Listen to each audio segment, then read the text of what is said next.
સમાચાર સુરેન્દ્રનગરથી જ્યાં સુરેન્દ્રનગર મહાનગરપાલિકાની પ્રી મોન્સૂન કામગીરી પર સવાલ ઉઠ્યા છે કારણ કે સામાન્ય વરસાદ બાદ સુરેન્દ્રનગરમાં ઠેર ઠેર જળબંબાકાર રાજ હોટલ અને ટાવર વચ્ચેના અંડરપાસમાં પાણી સાવચેતીના ભાગરૂપે અંડરપાસ વાહન ચાલકો માટે બંધ કરાયું છે। દ્રશ્ય તમારી ટીવી સ્ક્રીન પર સુરેન્દ્રનગરથી જ્યાં સુરેન્દ્રનગરમાં સામાન્ય વરસાદમાં જ પાણી ભરાવાની પરિસ્થિતિ નિર્માણ પામી અને પાણીમાંથી લોકોએ પસાર થવું પડી રહ્યું છે।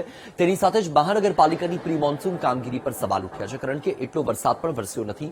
સામાન્ય વરસાદ છે અને સામાન્ય વરસાદની અંદર જ ઠેર ઠેર જળબંબાકારની પરિસ્થિતિ થઈ છે।